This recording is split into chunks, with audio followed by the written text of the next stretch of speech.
Sir, ಈಗ hotel ಉದ್ಯಮಕ್ಕೆ ಚಿಲ್ಲರೆ ಸಮಸ್ಯೆ ಅಂತಕ್ಕಂಥದ್ದು ದೊಡ್ಡ ಸಮಸ್ಯೆ ಆಗ್ತದೆ. ಯಾಕಂದ್ರೆ ಗ್ರಾಹಕರಿಗೆ ಸಮರ್ಪಕವಾದ ಚಿಲ್ಲರೆ ಕೊಡೋದಕ್ಕೆ ಹೋಟೆಲ್ ಉದ್ಯಮಕ್ಕೆ ಸಾಧ್ಯವಾಗ್ತಿಲ್ಲ. ಸೊ ಯಾವ ರೀತಿ ಸಮಸ್ಯೆ ನೀವು ಅನುಭವಿಸ್ತಿದ್ರೆ ಸದ್ಯಕ್ಕೆ ಅಂತ? ಈ ಚಿಲ್ಲರೆ ಸಮಸ್ಯೆ ಬಹಳ ವರ್ಷದಿಂದಲೂ ಇದೆ. ವಿಶೇಷವಾಗಿ ನಮ್ಮ ಉದ್ಯಮ 3 ವಿಷಯಗಳನ್ನು ಉಚಿತವಾಗಿ ಕೊಡ್ತದೆ ನಮ್ಮ ಗ್ರಾಹಕರಿಗೆ. ಬೇಕಾದಷ್ಟು ನೀರು, ಅಗತ್ಯ ಬಿದ್ದಾಗ ಶೌಚಾಲಯದ ವ್ಯವಸ್ಥೆ, ಅದರ ಜೊತೆಗೆ ಅಗತ್ಯ ಬಿದ್ದಾಗ ಚಿಲ್ಲರೆ 500 ರೂಪಾಯಿ ಇರ್ಬೋದು, 100 ರೂಪಾಯಿ ಇರ್ಬೋದು, ಎಲ್ಲ ಚಿಲ್ಲರೆ ವ್ಯವಸ್ಥೆಯನ್ನು ಮಾಡ್ತಿರೋದು ಹೋಟೆಲ್ ಉದ್ಯಮ. ಇಲ್ಲಿ ಭಾಳ ಅಗತ್ಯವಾಗಿ ನಮಗೆ ಕಾಯಿನ್ಸ್ ಅಗತ್ಯವಾಗಿದೆ. ಈ ಕಾರಣದಿಂದ ನಾವು RBIಗೆ ಮನವಿ ಮಾಡಿದ್ದೆವು. ಮುಂದಿನ ದಿನದಲ್ಲಿ ಈ ಸಮಸ್ಯೆಯನ್ನು ನಿವಾರಿಸ್ತೇವೆ ಅಂತ ಹೇಳಿ ಕಾಯಿನ್ ಮೇಳ ಮಾಡ್ತೇವೆ ಅನ್ನುವಂಥ ಆಶ್ವಾಸನೆಯನ್ನು ಕೊಟ್ಟಿದ್ದಾರೆ. ಇನ್ನೂ ಮಾಡಲಿಲ್ಲ. We are waiting for it.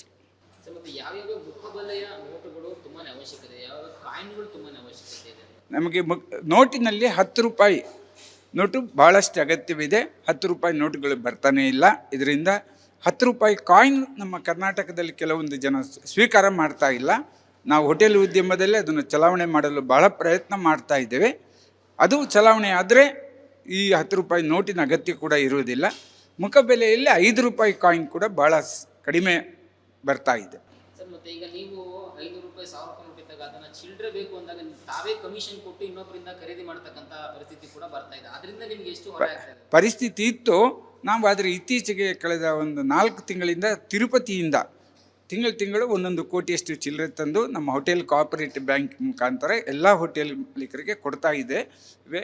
ಆದುದರಿಂದ ಈ ಕಮಿಷನ್ ವ್ಯಾಪಾರಕ್ಕೆ ನಾವು ಕಡಿವಾಣ ಹಾಕಿದ್ದೇವೆ. ಸರ್, ಮತ್ತೆ ಇನ್ನೊಂದು, ಈಗ ಮತ್ತೆ ಕೊರೋನಾ ಅಂತಕ್ಕಂಥ ಒಂದು ಮಹಾಮಾರಿಯ ಒಂದು ಆರ್ಭಟ ಶುರುವಾಗುವ ಲಕ್ಷಣಗಳು ಕಾಣಿಸ್ತಾ ಇದೆ. ಸೊ ಅದರಿಂದ ತಮ್ಮ ಒಂದು ಹೋಟೆಲ್ ಉದ್ಯಮ ಇದಕ್ಕೆ ಯಾವ ರೀತಿ ಸಿದ್ಧವಾಗ್ತಾ ಇದೆ? ಯಾಕಂದ್ರೆ ಮಾರ್ಗಸೂಚಿಗಳು ಬಿಡುಗಡೆ ಆಗ್ತದೆ, ಮತ್ತೆ ಮಾಸ್ಕ್ ಹಾಕಬೇಕು, ಮತ್ತೆ ಸಾಮಾಜಿಕ ಅಂತರ ಕಾಪಾಡಬೇಕು, ಸ್ಯಾನಿಟೈಸರ್ ಅಳವಡಿಕೆ ಮಾಡಬೇಕು ಅಂತ ಇದನ್ನೆಲ್ಲ ಗಮನಿಸಿದಾಗ ಹೋಟೆಲ್ ಉದ್ಯಮದ ಯಾವ ರೀತಿ ಮಾಡುತ್ತೆ ಅಂತ? ಈಗ ತಾನೇ ಈ ಸುದ್ದಿ ಬರ್ತಾ ಇದೆ. ಜನರು ಯಾರು ಕೂಡ ಇದರ ಬಗ್ಗೆ ಭಯ ಬೀಳುವಂಥ ಅಗತ್ಯವಿಲ್ಲ. ಯಾರು ಗಾಬರಿ ಆಗಬಾರ್ದು, ವಿ ಶುಡ್ ಪ್ಯಾನಿಕ್ ಆಗಬಾರ್ದು. ಇದರ ಸುದ್ದಿ ಸ್ವಲ್ಪ ಮಟ್ಟಿಗೆ ಕೇಳಿ ಬರ್ತಾ ಇದೆ. ನೋಡೋಣ, ಕಾದು ನೋಡೋಣ. ಖಂಡಿತ ನಮ್ಮ ಭಾರತ ದೇಶ, ನಮ್ಮ ಕರ್ನಾಟಕದ ಜನತೆ ಎಲ್ಲರಿಗೂ ಇದನ್ನು ಎದುರಿಸುವಂಥ ಶಕ್ತಿ ಈಗಾಗಲೇ ಬಂದಿದೆ. ಎಲ್ರಿಗೂ ವ್ಯಾಕ್ಸಿನೇಷನು ಆಗಿರ್ತದೆ. ಈ ರೀತಿಯ ಫ್ಲೂ, ಈ ರೀತಿಯಾದಂಥ ಜ್ವರ, ಶೀತ ಜ್ವರ, ಹವಾಮಾನ ಬದಲಾವಣೆ ಆಗುವಾಗ ಬರುವುದು ಸಾಮಾನ್ಯ. ಆದರೂ ಸ್ವಲ್ಪ ಮಟ್ಟಿಗೆ ಎಲ್ಲರೂ ಜಾಗ್ರತೆ ಇರುವುದರಲ್ಲಿ ತಪ್ಪೇನಿಲ್ಲ. 60 ವರ್ಷದ ಹೆಚ್ಚಿನವರಿಗೆ ಸರ್ಕಾರ ಸೂಚಿಸಿದಂತೆ ನಾವು ಕೂಡ ಮಾಸ್ಕ್ ಹಾಕಬೇಕು ಅನ್ನುವಂಥ ಪ್ರಾರಂಭಿಕವಾದಂಥ ಹಂತದಲ್ಲಿ ಇದ್ದೇವೆ. ಕಾದು ನೋಡೋಣ. ಆದರೂ ಇದು ಒಂದು ಮುಂದಿನ ದಿನಗಳಲ್ಲಿ, ಕೆಲವೇ ದಿನಗಳಲ್ಲಿ ನಮಗೆ ಹೊಸ ವರ್ಷದ ಆಚರಣೆ ಆಗಲಿದೆ. ಈ ಸಂದರ್ಭದಲ್ಲಿ ಬಹಳಷ್ಟು ಕೋಟಿ ವ್ಯವಹಾರ ನಡೀತಾ ಇದೆ. ಈ ಕೋವಿಡ್ ಹೆಸರು ಹೇಳಿ ವ್ಯವಹಾರಕ್ಕೆ ತೊಂದರೆ ಆಗ್ಬೋದು ಅನ್ನುವಂಥ ಆತಂಕ ನಮ್ಮಲ್ಲಿದೆ. ಕಾದು ನೋಡೋಣ. ಹೋಟೆಲ್ ಉದ್ಯಮ ಈಗೀಗ ಚೇತರಿಕೆ ಕಾಣ್ತಾ ಇದೆ. ಕೊರೋನಾದಿಂದ ಭಾರಿ ಸಂಕಷ್ಟವನ್ನು ಅನುಭವಿಸಿದ್ದು, ಈಗ ಮತ್ತೆ ಸಾಮಾಜಿಕ ಅಂತರವನ್ನು ಕಾಪಾಡಬೇಕು, ಮಾಸ್ಕ್ ಧರಣೆ ಮಾಡಬೇಕು, ಸ್ಯಾನಿಟೈಸರ್ ಇರಬೇಕು ಅಂತಂದ್ರೆ ಇದಕ್ಕೆ ಪೊಲೀಸ್ ಇಲಾಖೆ ಏನಾದರೂ ಮತ್ತೆ ಇದನ್ನ ಹೇರೋ ಶಿಬಿರೋದಕ್ಕೆ ಶುರು ಮಾಡಿದ ನಿಯಮಗಳನ್ನ ಅದನ್ನ ಯಾವ ರೀತಿ ಪೊಲೀಸ್ ಹೋಟೆಲ್ ಉದ್ಯಮ ಸ್ವೀಕಾರ ಮಾಡುತ್ತೆ? ಏನು ಹೇಳಕ್ಕೆ ಇಷ್ಟಪಡ್ತಿರೋದು ಸದ್ಯಕ್ಕೆ? ಕೋವಿಡ್ ಒಂದು ಬಹುದೊಡ್ಡ ಮಾರಿ, ಎಲ್ರಿಗೂ ಅದರ ಅನುಭವ ಆಗಿದೆ. ಖಂಡಿತ ಆರೋಗ್ಯದ ದೃಷ್ಟಿಯಲ್ಲಿ ಮತ್ತು ನಮ್ಮ ಸೇಫ್ಟಿಯ ವಿಚಾರದಲ್ಲಿ ನಾವೆಲ್ಲರೂ ಸರಿಯಾದ ಕ್ರಮಗಳನ್ನು ಅನುಸರಿಸುವುದರಲ್ಲಿ ಹಿಂಜರಿಬಾರ್ದು.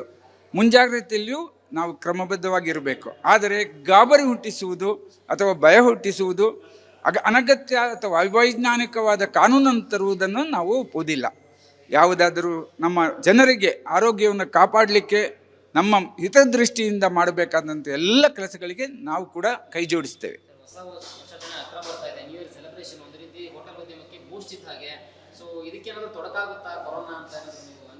ತಾತ್ಕಾಲಿಕವಾಗಿ ತೊಡಕಾಗುವುದಿಲ್ಲ, ಅದು ಅಷ್ಟು ಅಗತ್ಯ ಬರುವುದಿಲ್ಲ ಅಂತ ನಮ್ಮ ನಂಬಿಕೆ. ಕಾದು ನೋಡೋಣ.